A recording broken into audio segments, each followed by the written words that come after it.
Good morning बच्चों, good morning. सबसे बड़े देखो हमारा 5 नंबर मतलब chapter 1, 2, 3, 4 and 5th class 7th का समाप्त हो चुका है। तो अगला बात आज देखेंगे चैप्टर 6।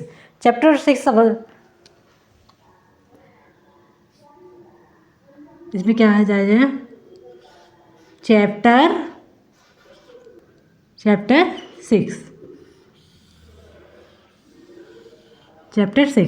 ठीक। चैप्टर देखिए, अगर कोई भी तुम्हें क्लास देखना हो तो शुरू से देखना। ठीक, क्लास 7 का देखना तो चैप्टर 1 देखना, 2 देखना, 3 देखना, 4 सीरियल मतलब लगातार मतलब देखोगे मतलब एक तरीके से देखोगे 1st, 2nd, 3rd, 4th, 5 तो तुम्हें ज़्यादा अच्छे से समझ में आए। डायरेक्ट पाँचवें क्लास में आ गए, चौथे क्लास में आ गए, 6वें क्लास में आ गए, ऐसा तो नहीं। लगातार देखना ताकि अच्छे से समझ में आए। ठीक, इस चैप्टर का नाम क्या है? जैसे पिछला चैप्टर हमारा था एसिड, बेस एंड सॉल्ट। अब उसका अम्ल, क्षार या लवक। इस चैप्टर का नाम है रासायनिक एवं या और भौतिक परिवर्तन।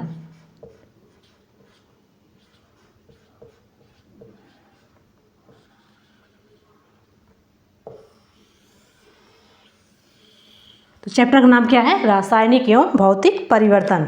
ठीक, अब इसके पहले देखते हैं कि रासायनिक क्या है, भौतिक क्या है। उससे पहले हम कुछ उदाहरण देख लेंगे। उदाहरण देखो। ठीक, क्या किए? चीनी में हमारी मम्मी बोली शरबत पी लो। क्या बोली मम्मी? बोली लो बच्चे शरबत पी लो। शरबत में क्या दिए? पानी था प्लस उसमें थोड़ा सा शक्कर मिला दी। अभी क्या बन गया?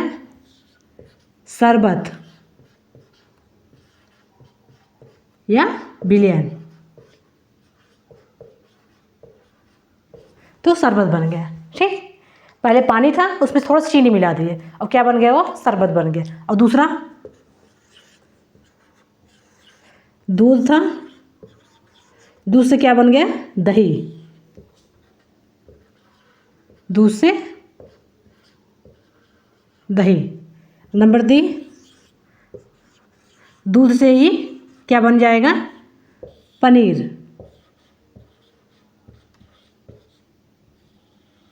इस सब एग्जाम्पल पहले देखो, सोचो। अब आसपास देखते हैं कि नहीं देखते हैं? आसपास दूध से पनीर बना लिए, दूध से दही बना लिए, दूध से घी बना लिए और दूध से चाय बना लिए। ये सब क्या है? ये सब हमारे आसपास के तब इसमें तो ये सब क्या है? जो आसपास में परिवर्तन होता है, ये सब परिवर्तन है।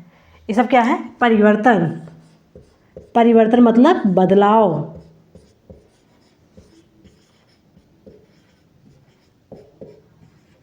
तो परिवर्तन मीन्स बदलाव। तो कोई चीज़ जब बदलती है तो उसको क्या बोलते हैं? परिवर्तन। ठीक, रबड़ को खींचना। ठीक, कोई रबड़ लिए, कोई भी रबड़ लो, देखते ना कि ऐसे रबड़ खींचते हैं फिर छोड़ देते हैं, खींचते हैं फिर छोड़ देते हैं। अगर खींच लिए और किसी के ऊपर छोड़, उसको चोट भी लग जाती है। खींचे फिर छोड़ दिए, खींचे छोड़ दिए, इसको क्या बोलेंगे? रबड़।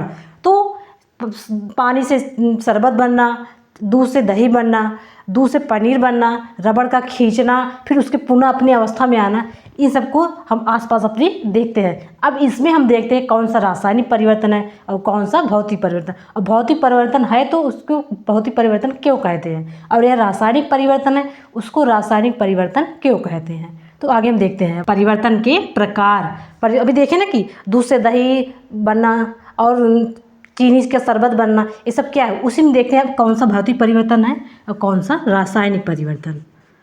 भौतिक परिवर्तन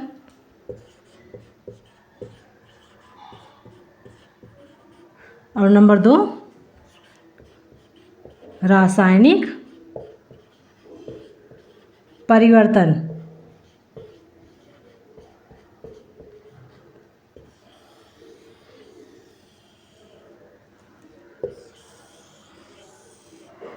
ठीक। ठीक, परिवर्तन कितने प्रकार, भौतिक परिवर्तन या रासायनिक परिवर्तन। अब इस परिवर्तन में हम किसे भौतिक परिवर्तन कहेंगे, किसे रासायनिक परिवर्तन कहेंगे, पहले हम एग्जाम्पल समझेंगे, उसके बाद इसका परिभाषा बनाएंगे। पहले नंबर 1 देखो, उदाहरण में देखो, उदाहरण नंबर 1, कागज लो, एक छोटा सा कागज लो, कागज कितना बड़ा, इतना बड़ा, फिर काटो, काटने पर, काटने, ठीक, कागज लिए बड़ा सा, एक पेज लिए, उसको काट दिए, काट कर 4 टुकड़ों में, काटने पर 4 टुकड़ों में, ऐसे ऐसे 4 टुकड़ों में, ठीक। इससे क्या हुआ, कागज लिए, कागज को 4 टुकड़े में बांट लिए, तो क्या हुआ, इसका क्या हुआ, रूप या आकार परिवर्तन। पहले इतना बड़ा कागज था, फिर उसको जब काट दिए तो छोटा छोटा हो गया, कागज छोटा छोटा हो गया, तो इसका रूप परिवर्तन हो गया। पहले बड़ा था, अब छोटा हो गया। रूप परिवर्तन मतलब पहले बड़ा फिर छोटा, ठीक। पर गुण, गुण, गुण मतलब समझते हो, उसका प्रकार, पदार्थ का गुण। पहले कागज था, अब भी तो कागज है, उसको भलवे से काट कर छोड़ कर दिए हम, पर वह कागज तो ही है। तो कागज गुण में परिवर्तन नहीं। क्यों नहीं, पहले भी कागज था,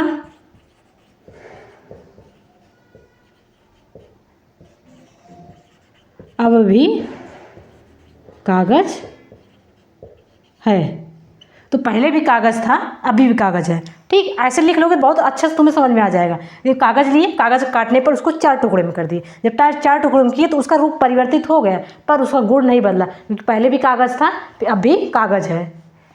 और दूसरा उदाहरण देखते, ये तो था हमारा, इसमें रूप परिवर्तित हो गए पर गुण में कोई परिवर्तन नहीं हुआ। और नंबर 2, चौक, चौक, बड़ा चौक, ठीक। जितना बड़ा, जिस चौक से हमारे शिक्षक किससे लिखते थे, जिससे हमारे गुरुजी पढ़ाते हैं, गुरुजी या शिक्षक, टीचर, जो भी अध्यापक लोग हमें पढ़ाते हैं, चौक से लिखते हैं ना, चौक से। उस चाक को इतने बड़े रखते हैं, उसको तोड़ के फिर लिखते हैं। फिर जो बड़ा, तुम बड़ा वाला एक चाक ले लो, इतना बड़ा एक चाक ले लो, चाक को क्या करो, पीस लो, पीस लो, पीसने पर, फिर चाक लिए, चाक को पीस लिए, पीसने के बाद चूड़ में पानी, पीस लिए, पीसने पर फिर क्या बन गया, मतलब छोटे छोटे बुकनी बन गया, उसमें पानी मिला दी, पानी से फिर क्या बन गया, चौक। उससे फिर उसको चाक बना लिए। क्या,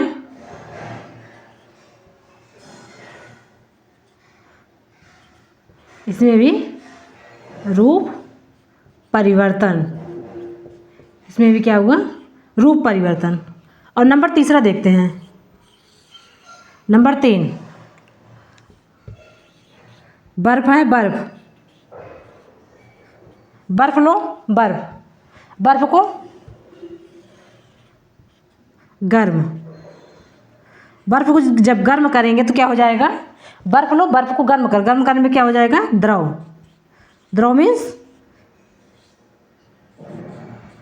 पानी या जल में, ठीक। तो बर्फ को थोड़ा गर्म किए तो क्या बन गया, द्रव। फिर नंबर 4 क्या करेंगे, इस जल को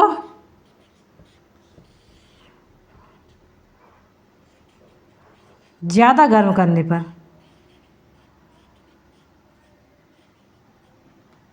क्या हो जाए, ज़्यादा गर्म करने पर क्या होगा, भाप या वाष्प।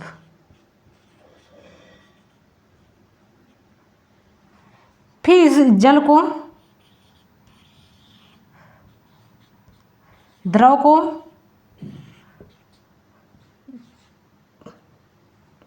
ठंडा करने पर क्या बन जाएगा? बर्फ। बर्फ को लिए, बर्फ को हल्का गर्म किए तो द्रव बन गया, द्रव को और ज़्यादा गर्म किए तो वाष्प बन गया, मतलब भाप बन के उड़ने लगा। फिर उस बर्फ को जब द्रव को थोड़ा ठंडा कर दिए, फिर टेम्परेचर पर उसको ठंडा कर दिए, फिर क्या बन गया? बर्फ। बर्फ से द्रव बनना, द्रव से भाप बनना, भाप से फिर क्या होगा? वर्षा होगी, वर्षा से फिर वो जल बनेगा, जल से फिर उसको और ठंडा करेंगे तो बर्फ़ बन जाएगा। तो पानी से बर्फ़ बनना, बर्फ़ से पानी बनना, ये क्या है हमारा? इसमें क्या हो जाएगा? अवस्था परिवर्तन। अवस्था परिवर्तन करने पर उसका रूप परिवर्तित होता है, पर गुण नहीं। गुण मतलब कि वह कागज़ पहले भी था, अब भी कागज़ है। और दूसरा, चॉक को पीसने पर, पीस लिए उसको, बुकनी बन गई, बुकनी को फिर उसमें पानी डालकर उसको ऐसे गोल गोल कर लिए, फिर भी चाक बन गया, फिर उससे लिख सकते हैं हम, उससे फिर लिख सकते हैं। बर्फ़ से पानी बनना, बर्फ़ से द्रव बनना या पानी बनना, जल बनना, कुछ भी बनना, जल ही द्रव बनना, ये हो जाएगा। फिर उस जल को और ज़्यादा गर्म करेंगे तो भाप बनकर उड़ जाएगा, तो द्रव से वाष्प बनना। और दूसरा, द्रव को और ठंडा करेंगे, द्रव मीन्स जल को ठंडा करने पर, जल को ठंडा करेंगे तो बर्फ़ बन जाएगा। तो इसमें क्या हुआ? बर्फ़ से पानी, पानी से भाप, जल से फिर बर्फ़, इसको क्या बोलेंगे? अवस्था परिवर्तन। इसकी अवस्थाओं में परिवर्तन होता है, पर है तो वो पानी ही, उसका अवस्था परिवर्तन हो रहा है। ठीक, रासायनिक परिवर्तन को भी हम देखते हैं, इसका परिभाषा देख लेंगे पहले। अब देखो, भौतिक परिवर्तन का परिभाषा है,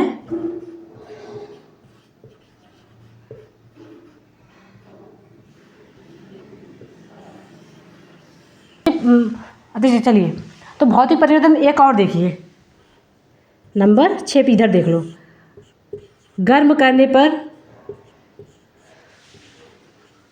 कोई वस्तु, गर्म करने पर रंग में परिवर्तन।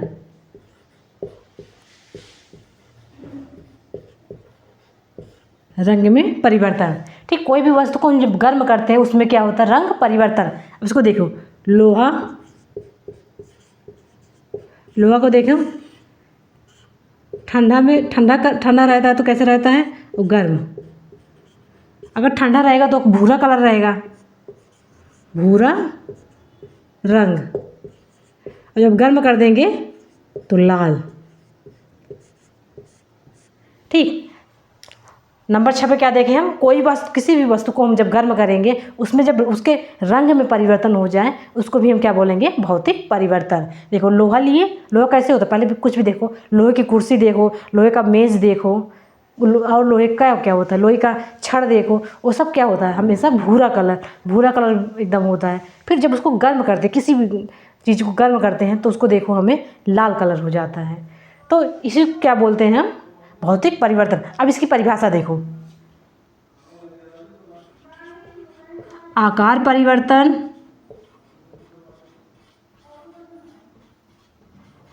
परिभाषा देखो, खुद बनाओ, कुछ भी नहीं करना, परिभाषा याद करने वाली चीज़ नहीं है, इसको देखकर समझकर बनाया जाता है। ठीक, इसमें आकार परिवर्तन होगा, इसमें क्या होगा? साइज परिवर्तन। और दूसरा, इसमें क्या हो जाएगा? अवस्था परिवर्तन।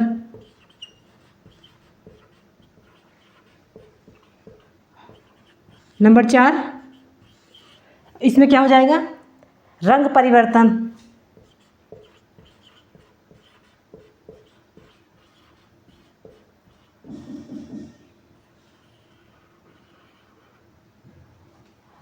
तो इसकी भौतिक परिवर्तन उसे कहते हैं, भौतिक परिवर्तन उसे कहते हैं जिसमें आकार परिवर्तन, साइज परिवर्तन, अवस्था परिवर्तन, रंग परिवर्तन,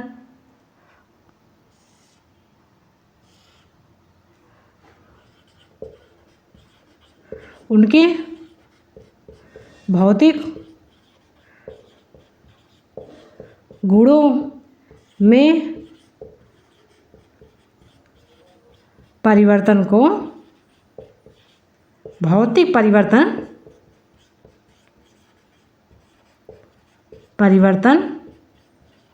कहते हैं। ठीक, अब इसको समझ में आया ना? जब इस एग्जाम्पल को तुम समझ गए अच्छे से तो समझ जाओगे भौतिक परिवर्तन क्या है। अब ये सब हम आसपास अपने देखते ही हैं, दूध से पनीर बन जाता है, रबड़ को खींचते हैं फिर अपनी पुरानी अवस्था में आ जाएगा। ठीक, रबड़ खींचना इसमें आ जाएगा, रबड़ खींचना।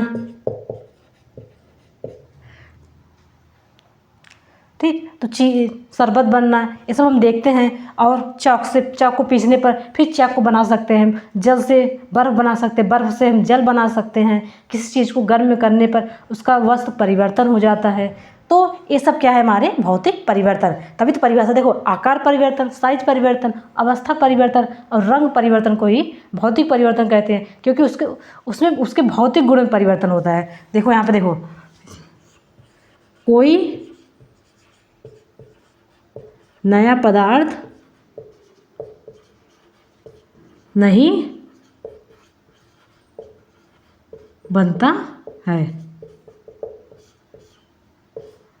ठीक, इस भौतिक परिवर्तन में कोई नया पदार्थ नहीं बनता है। देखो इम्पोर्टेंट बात है, इसमें कोई नया पदार्थ नहीं बनता है।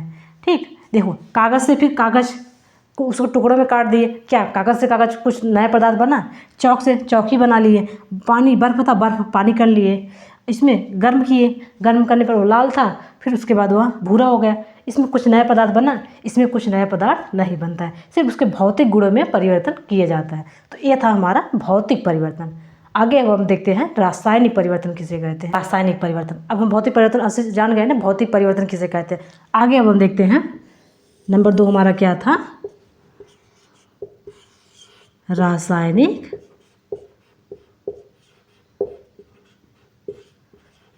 परिवर्तन।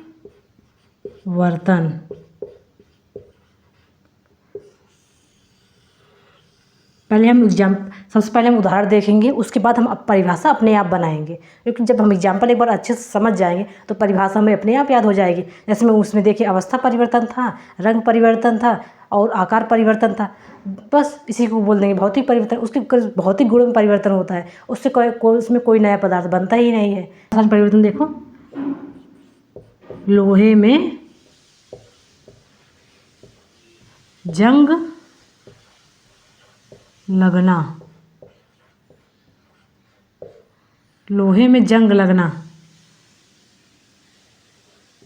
ठीक, लोहा अलग चीज़ है, उसमें जो जंग लगता है वो अलग चीज़ है। ठीक, उस पर लोहे में जंग लगना, ये क्या है? रासायनिक परिवर्तन है। आगे हम इसको देखें, बहुत विस्तार से देखेंगे। इसका एग्जाम्पल कहाँ पे होता है कि जहाज़ों जो बने हुए रहते हैं हमारे लोहे के बने रहते हैं, पर वो पानी में रहते हैं, हमेशा पानी में रहते हैं, पर वह जो है उसमें जंग कम लगता है। और जो सबसे ज़्यादा पानी में रहते हैं उसमें जंग लगता है, पर उसमें पेंट किया जाता है। उसको हम आगे देखेंगे। पहले हम देखते हैं रासायनिक परिवर्तन में दोनों अलग अलग है।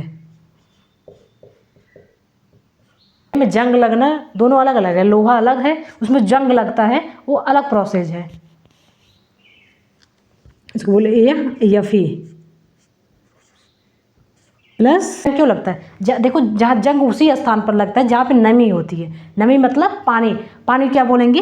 H2O और प्लस ऑक्सीजन। ऑक्सीजन हमारे वायुमंडल में है ही, एक यहाँ पे है वायुमंडल। अब ये क्या है? हमारे पानी या जल। और ये क्या है? लोहा। ठीक, तो मिलाकर क्या बना लेंगे? फेरस Fe2O3, आयरन ऑक्साइड,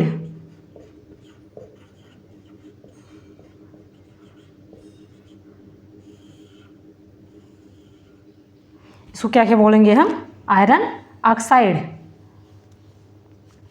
तो लोहे में जंग लगना क्या है, एक रासायनिक परिवर्तन है।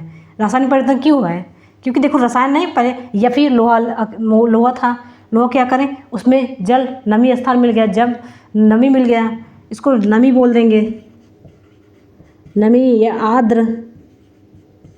फिर वायुमंडल में हमारा O2 है ही, तो इस तीनों चीज़ जब मिल जाएंगे तो उसको क्या बना लेंगे, आयरन ऑक्साइड, जिसे ही बोलते हैं हम लोहे में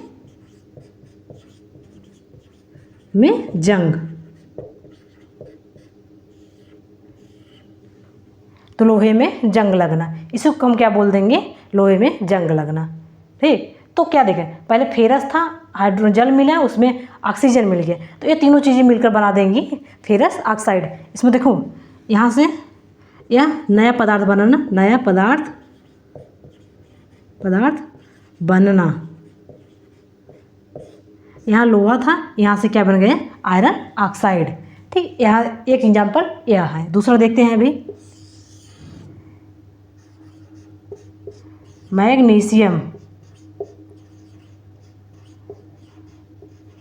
मैग्नीशियम का तार लो, एक मैग्नीशियम का तार लो, फिर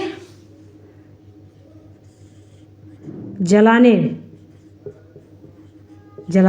पर उसको जलाओ। और कोई चीज़ जलती कब है, जब ऑक्सीजन होगा। हम पढ़े हैं ना कि हमारे वायुमंडल में कौन कौन सी गैसें होती हैं, 71% नाइट्रोजन होता है, 21% ऑक्सीजन के प्रेजेंस में कोई वस्तु जलती है, तो जलाने पर O2, तो क्या बना लेंगे, मैग्नीशियम ऑक्साइड। ये क्या है, मैग्नीशियम ऑक्साइड। Mg था, मैग्नीशियम को Mg बोलते हैं, ऑक्सीजन के प्रेजेंस में और जब जलेगा, वायुमंडल में जो ऑक्सीजन है उसके जब प्रेजेंस में वह जलेगा तो क्या बना लेगा, मैग्नीशियम ऑक्साइड। तो यार कोई भी चीज़ जब जलती है तो क्या बचता है, राख बचता है। जब मैग्नीशियम जलेगा तो राख बचेगी, इसे क्या बोलेंगे, मैग्नीशियम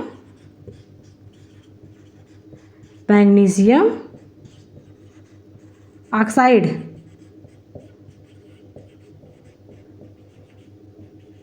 फिर इसको इसमें क्या करेंगे, इसको जल मिला देंगे, जल में घोल H2O में घोल, तब जाके हमारा क्या बनेगा, मैग्नीशियम हाइड्रोक्साइड।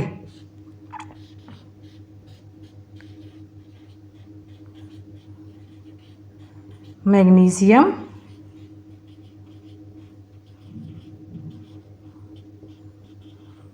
हाइड्रोक्साइड।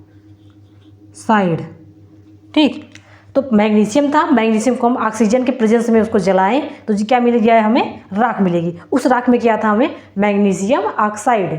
ठीक, तो क्या किए, उस राख को हम ले जाकर जल में डुबो दिए, तो जल क्या मिल गया, जल में H2O है ही, पहले से जल H2O को बना ही होता है, तो उसमें क्या हो जाएगा, फिर वह जब उससे क्रिया करके बना देगा मैग्नीशियम हाइड्रोक्साइड। तो क्या देखें, नंबर 1 यह बना, नंबर 1 पहले मैग्नीशियम था ही, दूसरा क्या बना, मैग्नीशियम ऑक्साइड, और तीसरा बना क्या, मैग्नीशियम हाइड्रोक्साइड। इसको क्या बोलते हैं हम, क्षार। अभी पिछली चैप्टर में देखे थे ना कि क्षार किसे कहते हैं और अम्ल किसे कहते हैं। क्षार उसे कहते हैं जिसका स्वाद कड़वा होता है, जिसका pH 7 से ऊपर होता है। ठीक, उसको बोलते हैं क्षार। तो नंबर 1 यह बना, नंबर 2 यह। और यहाँ पे देखो पहले लोहा था, लोहे पर जब नमी मिली उसको ऑक्सीजन मिला तो क्या बना लिए, फेरस ऑक्साइड। तो रासायनिक परिवर्तन से हमें अब यहाँ निष्कर्ष निकाल सकते हैं कि जब किसी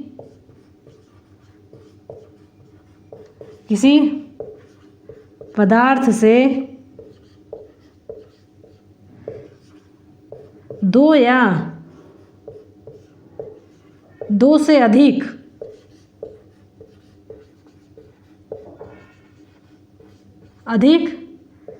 नया पदार्थ बने और उसका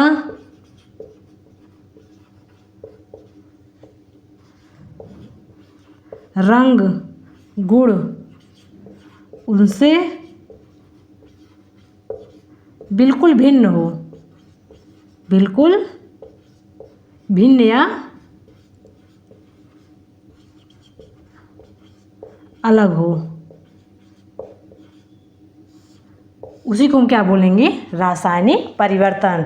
ठीक, इस दोनों एग्जाम्पल्स को हम देखकर अपने आप परिभाषा बना सकते हैं कि देखो, जब किसी पदार्थ से मैग्नीशियम था, किसी पदार्थ से दो या दो से अधिक, एक बना दो बना, दो या दो से अधिक नए पदार्थ बने, नए पदार्थ बने नहीं, पहले मैग्नीशियम ऑक्साइड मैग्नीशियम था, अब मैग्नीशियम ऑक्साइड बन गया, एक नया पदार्थ हो गया। और रंग भी अलग हो गया, दूसरा रूप भी परिवर्तन हो गया, पहले एक तार था अब राख हो गया, रंग परिवर्तन हो गया। और उस पर बात देखो इसमें, और क्या, गुण में गुण भी परिवर्तित हो गया, पहले या मैग्नीशियम ऑक्साइड था, मैग्नीशियम ऑक्साइड था जो एक एसिड है, अब ये बना दी गया, क्षार बना दी है।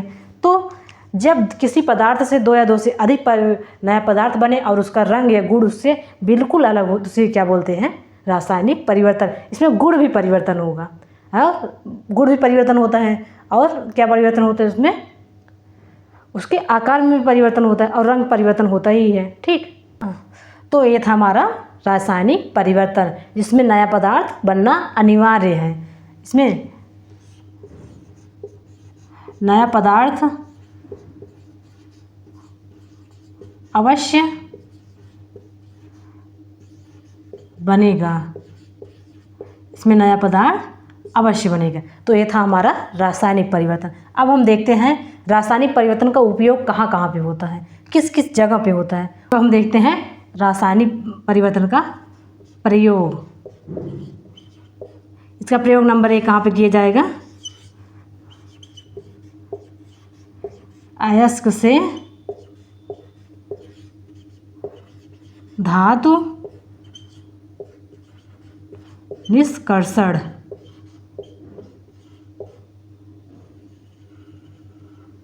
ठीक, धातु निष्कर्षण मतलब धातु को निकालना, ऐसे लोहा को अलग, तांबा,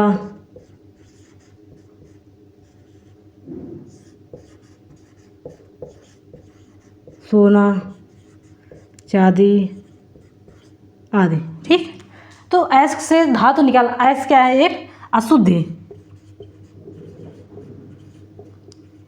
अशुद्धि मतलब कई खनिजों का मिश्रण। अयस्क जो है कई खनिजों का मिश्रण रहता है, फिर उससे जब अलग अलग पदार्थों को निकालने के लिए हमें रासायनिक परिवर्तन करना पड़ता है, ताकि लोहा अलग हो जाए, तांबा अलग हो जाए, कोई चीज़ किसी चीज़ में चिपका हुआ सोना है, सोना अलग हो जाए, मिट्टी अलग हो जाए, तो इस सब को निकालने के लिए हमें रासायनिक परिवर्तन करना पड़ता है। और दूसरा नंबर 2, औषधि मतलब दवा निर्माण में। ठीक, हम जो लोग दवा भी खाते, कुछ भी खाए, जैसे सर दर्द हो गया, बुखार हो जाएगा तो पैरासीटामॉल खाते हैं। ठीक, और गैस में हो जाए तो गैस हो जाए, और एक खुजली की दवा आती है उसको क्या बोलते हैं, सिटीजन बोलते हैं। ये सब जो दवाएं बनती हैं सब रासायनिक परिवर्तन का ही एग्जाम्पल है। जितनी भी दवाएं बनती हैं तो केमिस्ट्री जो है इसी रासायन परिवर्तन पर ही डिपेंड है। तो केमिस्ट्री आगे पढ़ेंगे, केमिस्ट्री सब यही सब केमिस्ट्री है। केमिस्ट्री बोलते हैं, जिसे बोलते हैं रसायन विज्ञान। रसायन मतलब जो रसायनों से बने, किसी चीज़ को, कोई चीज़ है, किसी दो चीज़ों को मिलाएं तो कोई एक नया पदार्थ मिल गया। जैसे H2 है और ऑक्सीजन, H2 प्लस ऑक्सीजन, इसको क्या मिलाए बन गया हमारा ऑक्सीजन। कार्बन डाइऑक्साइड, कार्बन है प्लस उसमें ऑक्सीजन मिला दी तो वह क्या बन गया, कार्बन डाइऑक्साइड। और क्या, और फेरस, ये लोहा है उसमें ऑक्सीजन मिला दिए प्लस और जल भी मिला दिए तो हमारा क्या बन गया, फेरस ऑक्साइड। तो दो या दो से अधिक पदार्थों के मिलने से जो पदार्थ हमें अलग पदार्थ मिलता है, दूसरा क्वालिटी पदार्थ मिलता है, उसी को हम क्या बोलते हैं, रसायन परिवर्तन। तो केमिस्ट्री में या रसायन विज्ञान हमारा एक अलग विज्ञान हो जाता है। लगभग 9th में जाते हैं, 12th में जाते हैं, 11th में जाते हैं तो हमारा एक रसायन विज्ञान अलग हो जाता है। अभी तो हम क्लास 6 में हैं, 7th में हैं, तो क्लास 6 या 7th 8th इन तीनों में मतलब तीनों विज्ञान मतलब रसायन सब कुछ एक ही में रहता है। फिर आगे जब हम पढ़ते हैं रसायन, तो रसायन विज्ञान में इसी रसायन परिवर्तन पर ही निर्भर रहता है। ठीक, औषध निर्माण में, दवाई निर्माण,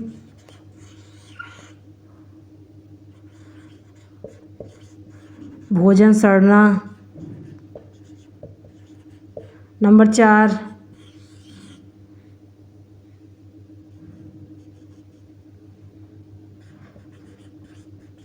डिटर्जेंट बनाना।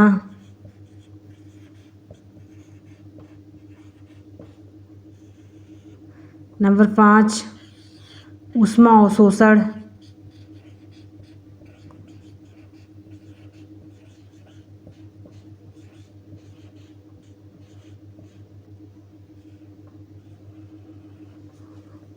ऐसे इसमें विकिरण,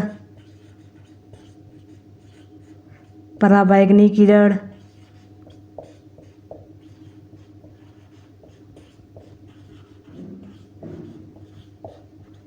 ठीक। तो विकिरण क्या है, पराबैंगनी किरण, ये सब जो है ऊष्मा के ही प्रकार, मतलब हमारे रासायनिक परिवर्तन के ही प्रकार है। क्योंकि जब हमें ऊष्मा मिलती है तो हमारी बॉडी उसको अवशोषण करती है। अवशोषित कैसे करेगी? अवशोषित करेगी क्योंकि रासायनिक परिवर्तन होता है। ठीक, तो रासायनिक परिवर्तन में औषध, भोजन, डिटर्जेंट मतलब निरमा, इस बोलेंगे जैसे निरमा बनाना, निरमा, इसमें साबुन, शैम्पू, फेस वॉश,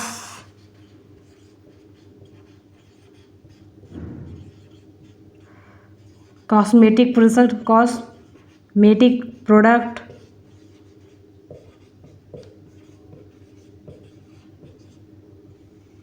ठीक।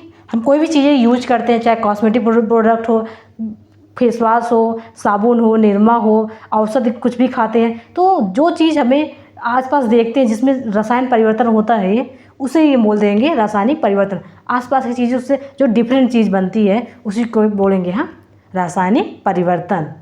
ठीक, तो ये था हमारा रासायनिक परिवर्तन। इसका रासायनिक परिवर्तन क्या है, भौतिक परिवर्तन क्या है, इससे प्रयोग कहाँ कहाँ पे होता है, इसको हम अच्छे से जानें। आगे हम और एग्जाम्पल देखते हैं। सुरक्षा कवच,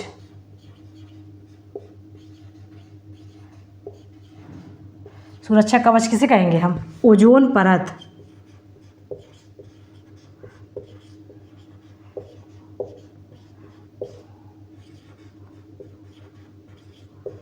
वायुमंडल में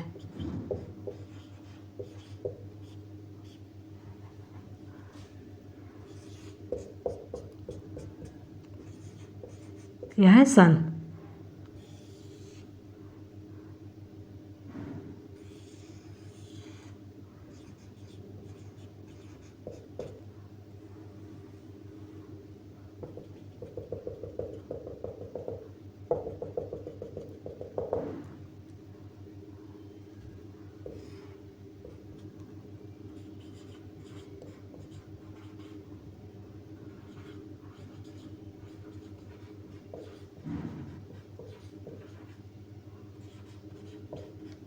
ठीक, अब देखो ओजोन परत किसे कहते हैं। ठीक, सूर्य है और पृथ्वी से हमारे 50 किलोमीटर ऊंचाई पे है।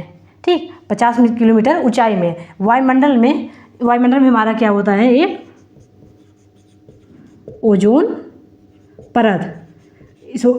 ठीक, इस वायुमंडल में हमारा क्या होगा, ओजोन परत। इस परत में जो परत है हमें किससे बचाता है? पराबैंगनी किरण, पराबैंगनी किरणों से।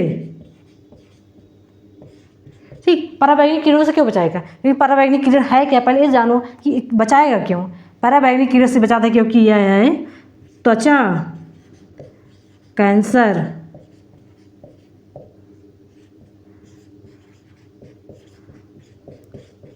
मोतियाबिंद, आँखों के रोग। ठीक, तो अगर पराबैंगनी किरण हमारे पृथ्वी पर आ जाएगी तो हमारे लगभग 80% या 70% लोगों को कैंसर हो जाएगा, मोतियाबिंद हो जाएगा, और भी प्रकार की बीमारियां हो सकती हैं। क्योंकि पराबैंगनी किरण बहुत खतरनाक है, इसलिए ओजोन परत उसको अवशोषित कर लेता है। फिर तब यही इसी वायुमंडल ओजोन परत का काम क्या है, यह ओजोन को क्या बोलते हैं, ओजोन O3 है, O3 को क्या बना देगा O2 में। ओजोन है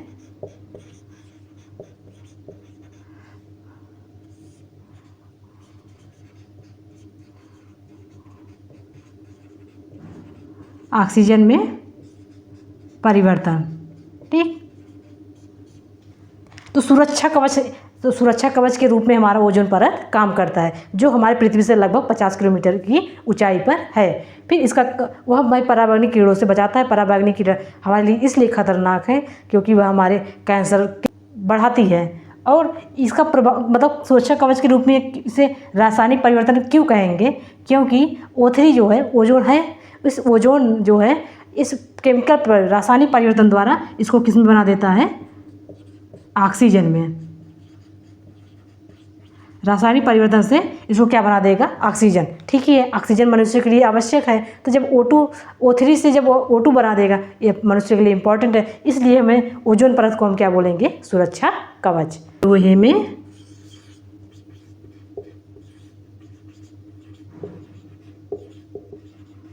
लोहे में जंग, इसी रासायनिक परिवर्तन में देखते हैं लोहे में जंग। अभी हम देखे थे ना, चलो Fe+H2O प्लस O2 क्या बना लेगा, फेरस ऑक्साइड।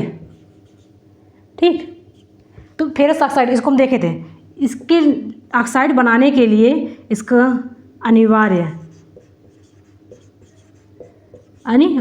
यह ऑक्सीजन है, यह जल है, तो फेरस ऑक्साइड बना लेगा।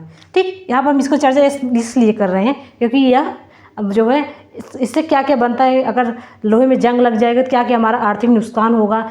समुद्रों के जहाज में लगा रहता है, तो समुद्र के जहाज हमेशा पानी में रहते हैं, फिर उसके बचाव के लिए क्या क्या किया जाता है, इसको हम देखते हैं। जंग से बचाव के लिए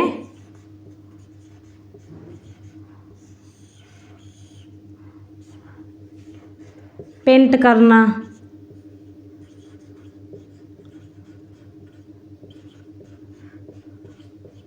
ग्रीस लगाना,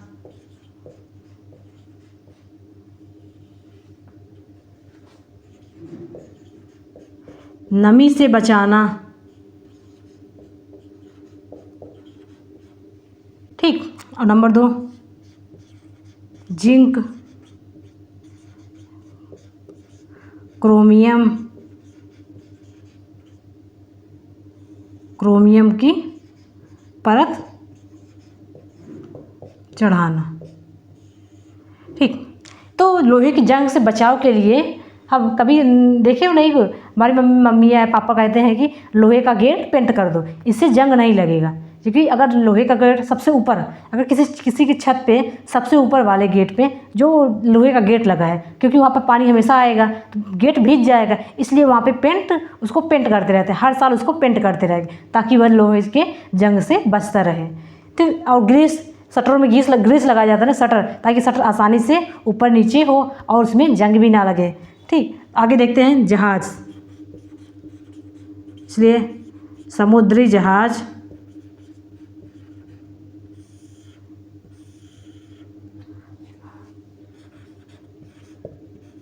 समुद्री जहाज में। ठीक, तो समुद्री जहाज देखे, इसमें हमेशा पानी में रहेगा, इसमें भी तो पेंट कितना भी पेंट करो तो उसमें जंग लग ही जाता है। इसलिए क्या करते हैं, इसको प्रतिवर्ष बदलते रहते हैं, जो भाग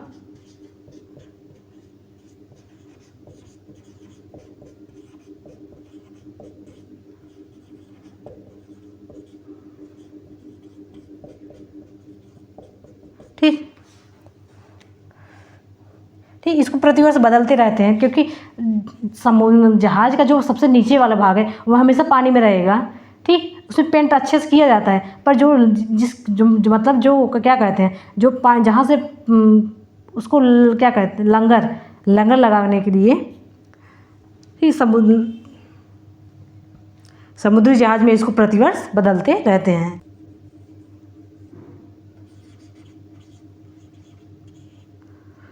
इस समुद्री जहाज में जो है इसको कुछ वर्ष में हमेशा बदलते रहते हैं। और नंबर 2 पे देखो इसको, स्टीललेस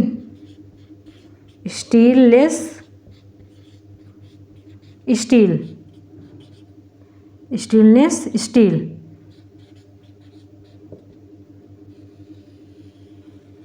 स्टेनलेस स्टील किसे बताओ, जो स्टील की बाल्टी नहीं देखी हो जो सफ़ेद सफ़ेद होता है, एकदम देखो चमकता रहता है स्टील के। उसमें क्या रहता है, इसमें क्या करते हैं, कार्बन डाइऑक्साइड की परत चढ़ाते हैं। उसमें कार्बन डाइऑक्साइड की परत चढ़ा देंगे तो उसमें देखो, लोहे की स्टील में कभी जंग लगते हुए देखे हो, लोहे की स्टील में उसमें जंग लगता ही नहीं। क्यों नहीं लगता, क्योंकि उसमें कार्बन डाइऑक्साइड की परत चढ़ाए रहते हैं। तो लोहे जंग से बचाव के लिए पेंट करना, ग्रेस करना, नमी से बचाना, जिंक या मतलब क्रोमियम की परत चढ़ाना, समुद्र पेंट मतलब समुद्री जहाज को पेंट तो किया रहता है, पर उसके कुछ पार्ट जो हमेशा पानी में रहते हैं, कुछ समय बाद वो ख़राब हो जाते हैं, उनको बार बार बदलते रहते हैं। और स्टील जिसमें हम बाल्टी हमारे घरों में होता है, उसमें कार्बन डाइऑक्साइड की परत चढ़ाई रहती है ताकि उसमें जंग कम लगे। ठीक, आगे देखते हैं, एक अद्भुत घटना है।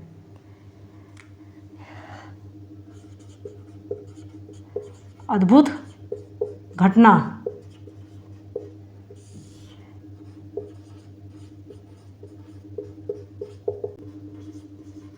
कुतुब मीनार पास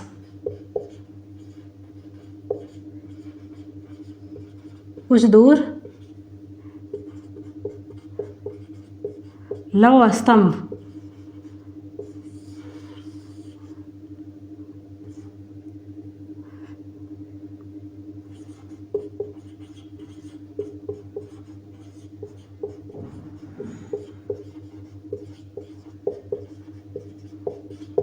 ठीक, कभी दिल्ली जाओ, दिल्ली जहाँ कुतुब मीनार है वहाँ से कुछ दूर पर एक लौह स्तंभ है, बहुत पुराना है, बहुत ज़्यादा, फिर उसमें आज तक जंग नहीं लगा है। तो ये क्या है, एक अद्भुत घटना कि उसमें आज तक जंग क्यों नहीं लगा, क्योंकि वैज्ञानिक भी आज खोज रहे हैं कि इसमें जंग, ऐसा क्या है कि इसमें जंग नहीं लगा, क्योंकि वहाँ उसमें बहुत आधुनिक प्रौद्योगिकी का प्रयोग किया गया है। ठीक, तो ये था हमारा रासायनिक परिवर्तन क्या है, भौतिक परिवर्तन क्या है, रासायनिक परिवर्तन के उदाहरण क्या है, भौतिक परिवर्तन क्या क्या एग्जाम्पल हैं। इस परिवर्तन, रासायनिक परिवर्तन, दो नए पदार्थ बनना अनिवार्य है। इसी का प्रयोग आजकल हम कोई भी दवाई बनाने में, जो भी चीज़ परिवर्तन करने में उपयोग होती है उसमें प्रयोग करते हैं। खाने और जैसे कॉस्मेटिक में इसी केमिकल का प्रयोग किया जाता है। ठीक, तो भौतिक परिवर्तन क्या है, रासायनिक परिवर्तन है क्या है। अब आगे हम देख लेते हैं क्रिस्टली कलर। इसी चैप्टर में हमारा क्या है, क्रिस्टली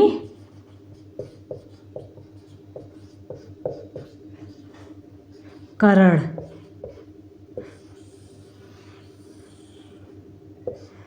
ठीक, क्रिस्टलीकरण एक भौतिक परिवर्तन का ही उदाहरण है, भौतिक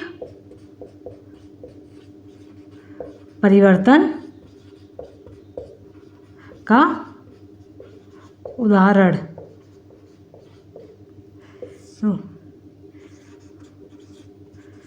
कुछ पदार्थों के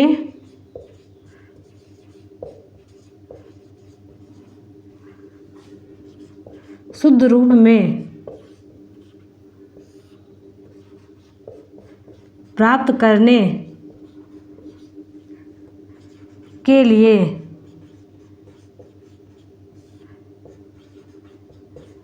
क्रिस्टल रूप बनाना।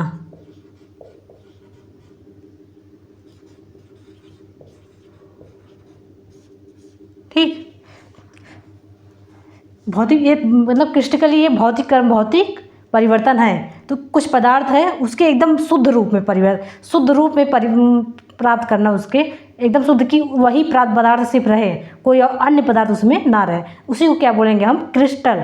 ठीक, जल देखते हैं, जल, लवड़ी जल। लवड़ी जल से क्या होगा,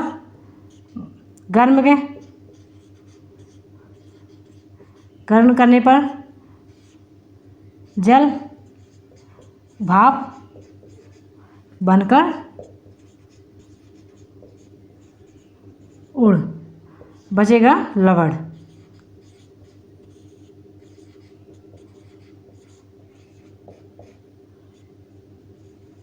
ठीक, इसमें सिर्फ और सिर्फ लवण ही बचेगा। ठीक, लवण बचेगा। लवण में तो और भी पदार्थ हो सकते हैं, सिर्फ अभी जल ही उड़ा है, जल ही मतलब उसमें से गायब हुआ है। अभी तो नमक मान लो मिल गया, उसमें और भी सूक्ष्म कई पदार्थ होंगे ना, कई पोटेशियम होगा, सोडियम होगा, कई अलग अलग पदार्थ होंगे। उसमें से उन सबको अलग करने के लिए हम इसको और बारीक, बहुत सूक्ष्म करके फिल्टर पेपर सहायता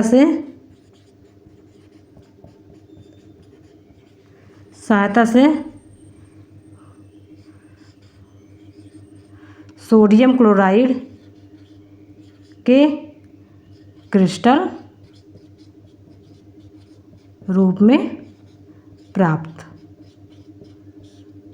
ठीक, तो क्रिस्टलीकरण भौतिक परिवर्तन है। इसमें से जल, लवणी जल था, लवणी जल, इसमें नमक और पानी था ही, तो उसमें से क्या नमक अलग कर दिए, पानी अलग कर दिए, तो क्या नमक ही तो बना।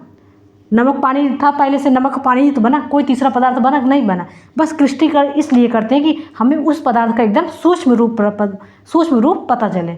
ठीक, उसमें क्या क्या है, क्या क्या चीज़ नहीं है, ठीक, उसका आकार कैसा है, उसके रंग कैसे हैं, इसको प्राप्त करने के लिए हम क्रिस्टलीकरण का प्रयोग करते हैं। ठीक, तो इस चैप्टर का हमारा यहीं पर समाप्त होता है।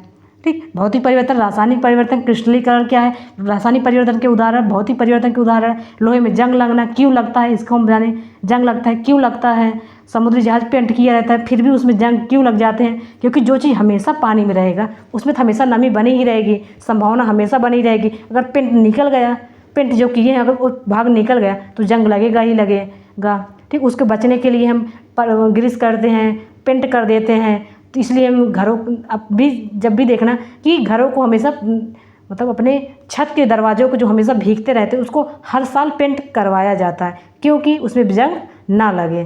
तो इस चैप्टर हमारा था रासायनिक परिवर्तन और भौतिक परिवर्तन। नाम से स्पष्ट है, भौतिक परिवर्तन जिसमें गुणों में परिवर्तन ना हो, रसायन जिसके रसायन के माध्यम से उसमें गुण में परिवर्तन हो जाए। तो चैप्टर छोटा भले था पर इसमें समझने वाली बात बहुत अधिक थी। ठीक, तो thank you so much. Channel को सब्सक्राइब करो, आगे हम चैप्टर नंबर 7 देखेंगे।